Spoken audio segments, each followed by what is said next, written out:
Next type of damages है हमारा prefix damages. अब ये प्रीफिक्स डैमेजेस क्या होते हैं, तो इसके नाम से ही समझ में आ रहा है कि ऐसे डैमेजेस जो प्रीफिक्स हैं, यानी पहले से ही फिक्स हैं। पार्टीज जब कॉन्ट्रैक्ट करती हैं उसी टाइम पर पार्टीज कॉन्ट्रैक्ट के अंदर एक सर्टेन अमाउंट लिख देती हैं कि अगर किसी भी पार्टी ने कॉन्ट्रैक्ट को ब्रीच करा तो उस केस में ये सर्टेन अमाउंट डैमेजेस के तौर पर दिया जाएगा। अगर हम इसको एग्जांपल से समझे तो यहाँ पर आप एग्जांपल देख सकते हो। यहाँ पर हमारे पास दो पार्टीज है एक्स और वाई, दोनों के बीच आपस में एक कॉन्ट्रैक्ट होता है जिसमें एक्स वाई को 10 बैग ऑफ राइस सप्लाई करके देगा, जबकि वाई जो है एक्स को 100 रुपीज पर बैग के हिसाब से पेमेंट करेगा। तो दोनों के बीच एक कॉन्ट्रैक्ट हो गया। अब यहाँ पर एक्स और वाई ने कॉन्ट्रैक्ट करते समय ही कॉन्ट्रैक्ट के अंदर लिख दिया था कि अगर कल को कॉन्ट्रैक्ट ब्रीच होता है तो उस केस में जो पार्टी कॉन्ट्रैक्ट ब्रीच करेगी वो पार्टी दूसरी पार्टी को डैमेजेस के तौर पर डबल परफॉर्मेंस करके देगी। अब ये डबल परफॉर्मेंस का क्या मतलब है, तो यहाँ पर एक्स ने क्या करना है, एक्स ने जो है 10 बैग्स ऑफ राइस सप्लाई करना है। तो अगर एक्स कॉन्ट्रैक्ट को ब्रीच करता है तो उस केस में एक्स जो है वाई को डैमेजेस पे करेगा और डैमेजेस के तौर पर डबल परफॉर्मेंस करनी है, यानी अब जो है एक्स वाई को 10 की जगह 20 बैग ऑफ राइस सप्लाई करेगा, तो हो गई डबल परफॉर्मेंस। उसी तरीके से अगर मान लो वाई कॉन्ट्रैक्ट ब्रीच करता है तो उस केस में वाई एक्स को 100 रुपए पर बैग के हिसाब से नहीं बल्कि 200 रुपए पर बैग के हिसाब से पेमेंट करेगा। तो यहाँ पर अगर वाई कॉन्ट्रैक्ट ब्रीच करता है तो उसे डबल पैसा पे करना पड़ेगा। तो इस तरीके की डबल परफॉर्मेंस वाली बात एक्स और वाई ने कॉन्ट्रैक्ट बनाते समय ही कॉन्ट्रैक्ट के अंदर लिख दी। तो यहाँ पर देखो क्या हो रहा है, कॉन्ट्रैक्ट बनते समय ही कॉन्ट्रैक्ट के अंदर प्रोबेबल डैमेजेस लिख दिए जा रहे हैं। प्रोबेबल डैमेजेस का मतलब क्या होता है, संभावित डैमेजेस, एक्सपेक्टेड डैमेजेस, यानी अगर कॉन्ट्रैक्ट ब्रीच होता है तो इतने डैमेजेस पे करने पड़ सकते हैं। तो ये जो प्रोबेबल डैमेजेस होता है इसी को बोलते हैं हम प्रीफिक्स डैमेजेस। यहाँ पर आप देख सकते हो, sometimes party to a contract specify at the time of its formation that on a breach of a contract by any of them a certain amount will be payable at damages। तो contract करते समय ही party specify कर दे रही है, contract के अंदर लिख दे रही है कि अगर कॉन्ट्रैक्ट ब्रीच होता है, कल को कोई भी पार्टी कॉन्ट्रैक्ट ब्रीच करती है तो उस केस में एक सर्टेन अमाउंट डैमेजेस के तौर पर पे करा जाएगा। ये जो सर्टेन अमाउंट है यही हमारा प्रीफिक्स डैमेजेस कहलाता है। यहाँ पर हमारे एग्जांपल के अंदर सर्टेन अमाउंट का मतलब हो गया डबल परफॉर्मेंस, जो डबल परफॉर्मेंस करने की बात कही गई थी। तो प्रीफिक्स डैमेजेस का मतलब क्लियर हो गया। अब देखो यहाँ पर जो इंग्लिश लॉ है वो कहता है कि आपके जो ये प्रीफिक्स डैमेजेस होते हैं इसको हम दो पार्ट्स में डिवाइड कर सकते हैं। According to English law the sum so fixed in the contract may be either as liquidated damages और एज अ पेनल्टी। तो अब यहाँ पर जो इंग्लिश लॉ है वो हमें बोलता है जो आपका sum so fixed in the contract है, सम सो फिक्स्ड का मतलब हो गया हमारा सर्टेन अमाउंट, यानी हमारा प्रीफिक्स डैमेजेस जो हमने कॉन्ट्रैक्ट के अंदर पहले ही लिख दिया है, वो प्रीफिक्स डैमेजेस को हम फर्दर दो पार्ट्स में डिवाइड कर सकते हैं। पहला है हमारा लिक्विडेटेड डैमेजेस और दूसरा है हमारा पेनल्टी। तो अब ये क्या होता है तो इसको भी देख लेते हैं। तो अगर मैं लिक्विडेटेड डैमेजेस की बात करूं तो लिक्विडेटेड डैमेजेस का मतलब होता है प्रोबेबल डैमेजेस का फेयर एंड जेन्युइन एस्टिमेट, कि आपने जो अमाउंट कॉन्ट्रैक्ट के अंदर लिखा है एज अ प्रीफिक्स डैमेजेस वो अमाउंट आपका फेयर और जेन्युइन एस्टिमेट है। दोबारा सुन लो, कॉन्ट्रैक्ट बनाते समय हमने डैमेजेस के तौर पे जो अमाउंट कॉन्ट्रैक्ट के अंदर लिखा है वो अमाउंट अगर आपने फेयर और जेन्युइन तरीके से निकाला है, यानी आपने सारी सिचुएशन को कैलकुलेट करके कोशिश करी है कि मैं एग्जैक्ट डैमेजेस निकाल पाऊं। अब एग्जैक्ट तो बिल्कुल नहीं निकल पाएंगे लेकिन आपने एग्जैक्ट के बिल्कुल आसपास वाले डैमेजेस निकाले हैं। यानी अगर मान लो कल को एक्चुअल डैमेजेस 1000 रुपए हो जाए और अगर आपने कॉन्ट्रैक्ट के अंदर पहले ही 900 रुपए के डैमेजेस लिख दिए थे या फिर 1100 रुपए के डैमेजेस लिख दिए थे, तो इस 900 रुपए और 1100 रुपए को हम बोल सकते हैं कि ये आपका एक फेयर और जेन्युइन एस्टिमेट है। आपने अंदाजे से लगभग लगभग उतने ही डैमेजेस अपने कॉन्ट्रैक्ट के अंदर लिखे थे जितने फेयर और जेन्युइन बनते थे।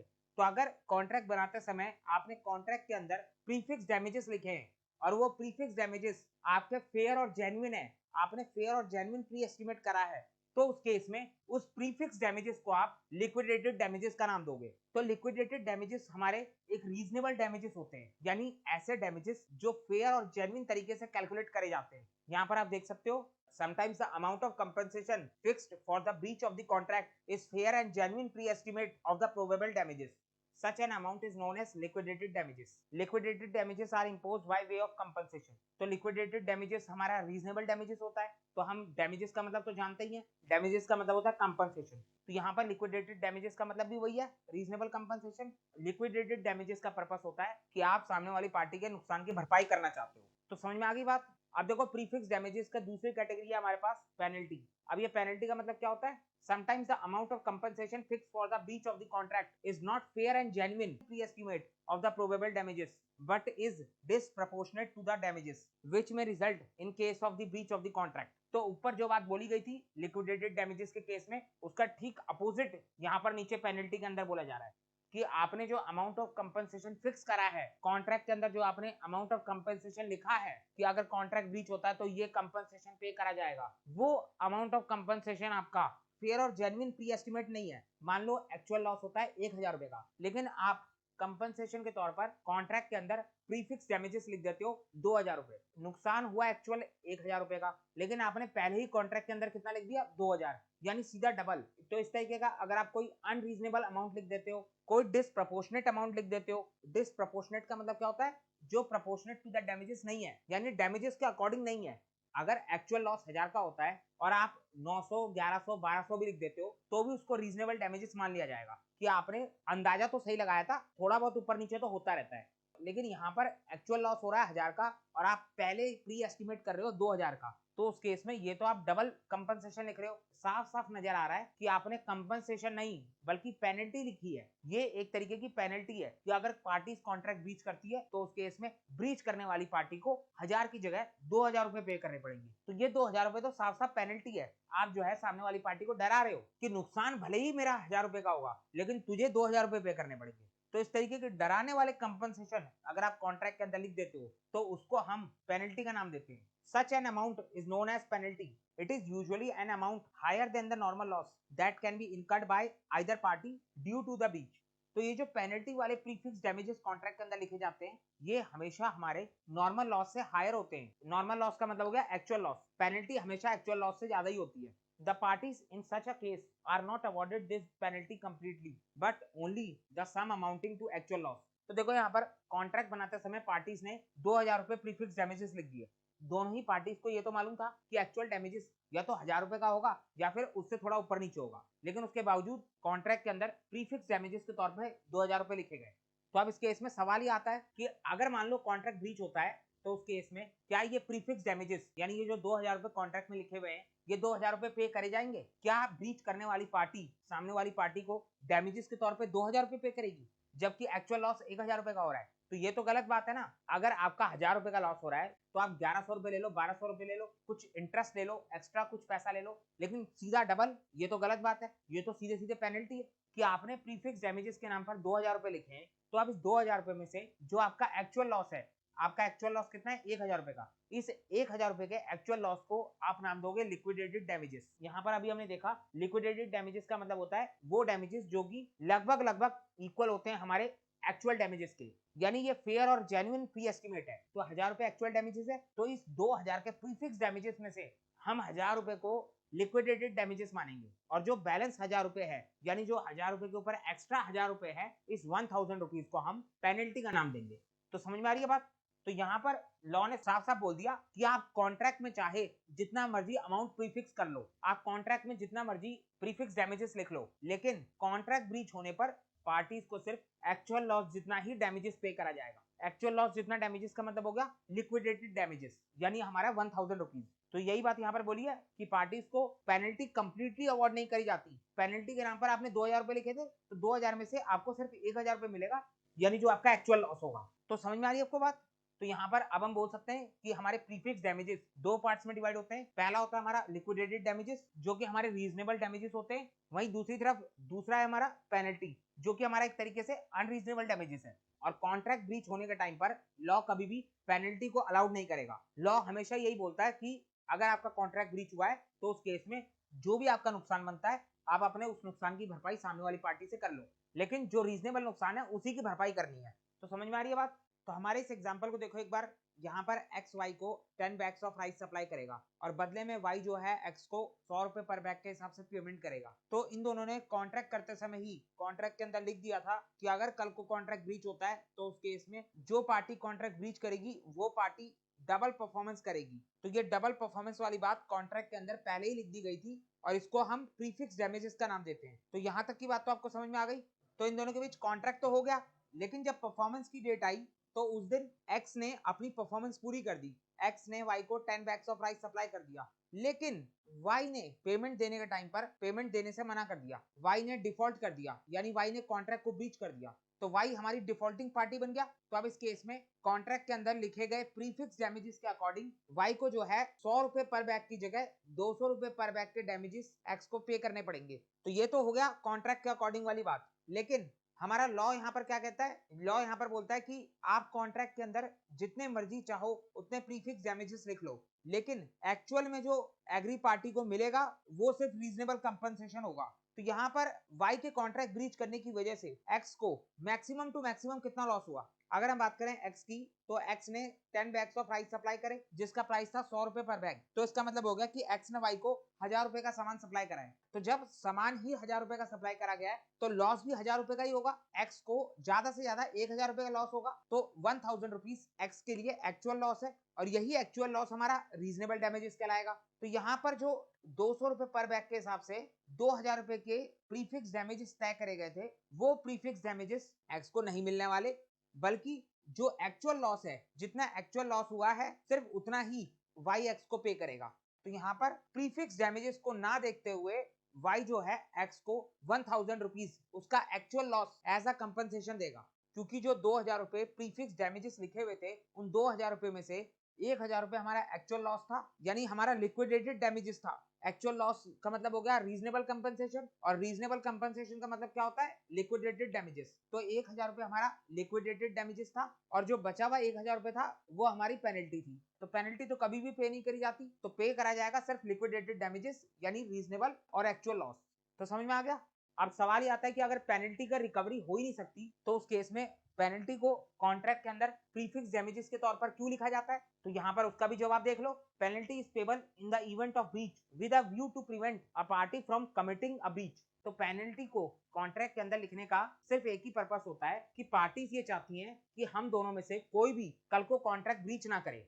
With a view to prevent, with a view to का मतलब होता है पर्पस, ऑब्जेक्टिव। पेनल्टी को कॉन्ट्रैक्ट के अंदर लिखने का हमारा ऑब्जेक्टिव ही यही होता है कि हम सामने वाली पार्टी को प्रिवेंट कर रहे हैं, रोक रहे हैं कि वो कॉन्ट्रैक्ट ब्रीच ना करे। एक तरीके से उसके मन में डर बैठा रहे हैं कि अगर तूने कॉन्ट्रैक्ट ब्रीच करा तो उस केस में तुझे पेनल्टी पे करनी पड़ेगी, और पेनल्टी हमेशा एक्चुअल लॉस से बहुत ज्यादा होती है। अब यहाँ पर तो मैंने आपको एग्जांपल के तौर पे बोला कि 1000 रुपए हमारा एक्चुअल लॉस है और 2000 रुपए हमारी पेनल्टी हो गई। अब हर बार ऐसा जरूरी थोड़ा है एक्चुअल लॉस हो चाहे पेनल्टी हो, वो तो कुछ भी हो सकती है। हो सकता है कि एक्चुअल लॉस 1000 रुपए हो और पेनल्टी सीधा 50,000 रुपए हो, इस तरीके का कुछ भी अनरीजनेबल अमाउंट लिखा जा सकता है। पेनल्टी तो डराने के लिए लिखी जाती है, तो डराने के लिए तो आप कितना भी अमाउंट लिख सकते हो। तो पेनल्टी को हम एक तरीके से पनिशमेंट बोल सकते हैं, पेनल्टी जो है पनिशमेंट के तौर पर कॉन्ट्रैक्ट में लिखी जाती है। Penalty is impose by way of punishment. तो समझ में आ रही है बात। अभी देखो यहाँ पर जो बात मैंने आपको बोली वही बात लिखी भी हुई है। The court is allowed only reasonable damages. Court जो है हमेशा रीजनेबल डैमेजेस ही अलाउ करेगा।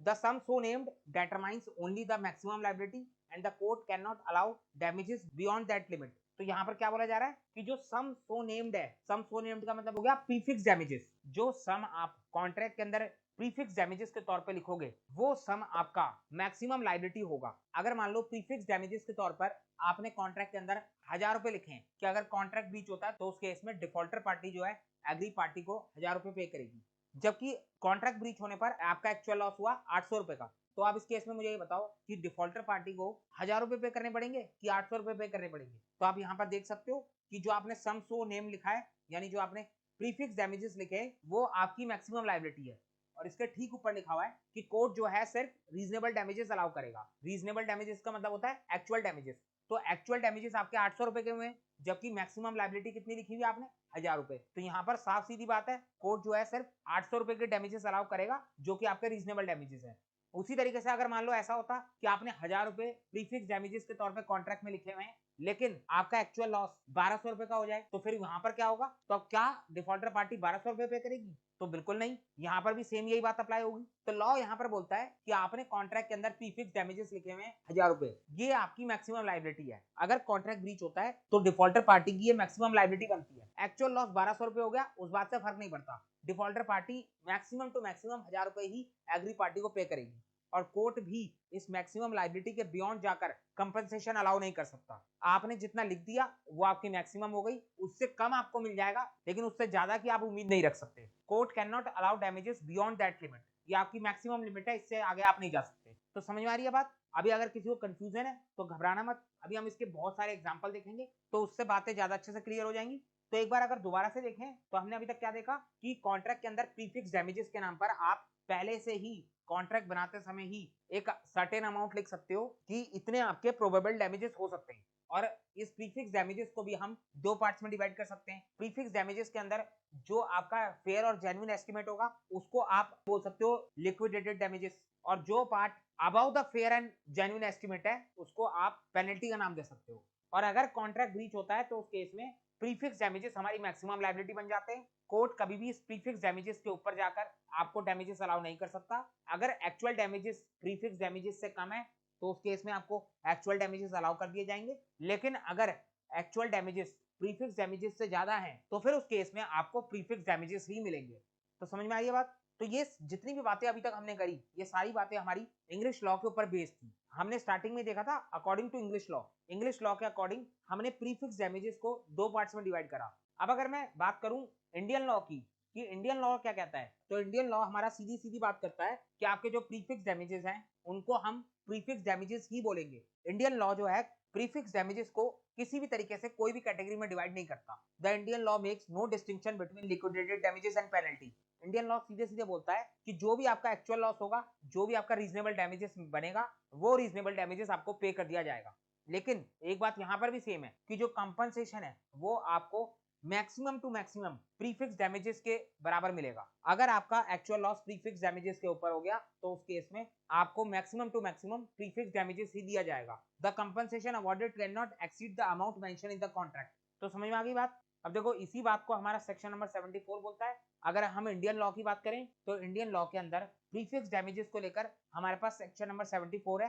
Section number 74 of the Indian contract act 1872 provides that if a sum is named in a contract as an amount to be paid in case of breach, the aggrieved party is entitled to receive from the party at fault a reasonable compensation not exceeding the amount so named। तो same वही बात बोली गई है जो अभी तक हम पढ़ चुके हैं। सेक्शन नंबर 74 बोल रहा है कि सम is named in a contract, अगर आपने कॉन्ट्रैक्ट के अंदर कोई सम लिखा हुआ है कि ये सम आपका पे करा जाएगा इन केस ऑफ ब्रीच, यानी ये सम आपका प्रीफिक्स डैमेजेस है, तो उस केस में कॉन्ट्रैक्ट ब्रीच होने पर एग्री पार्टी एंटाइटल हो जाती है, यानी एग्री पार्टी के पास ये राइट आ जाता है कि वो रीजनेबल कंपनसेशन रिसीव कर सके पार्टी एट फॉल्ट से। पार्टी एट फॉल्ट का मतलब हो गया डिफॉल्टर पार्टी से, लेकिन लास्ट में ये भी बोल दिया not exceeding the amount so named. Maximum to maximum आपको उतना ही मिलेगा जितना अमाउंट कॉन्ट्रैक्ट के अंदर फिक्स करा हुआ है, उससे कम मिल सकता है लेकिन उससे ज्यादा नहीं मिलेगा। तो समझ में आ रही है बात? तो अभी तक हमने जितनी भी बातें पढ़ी इन सभी बातों को अच्छे से समझने के लिए अब हम लाइन से बहुत सारे एग्जांपल देखने वाले हैं। तो हमारा पहला एग्जांपल यहाँ पर शुरू होता है।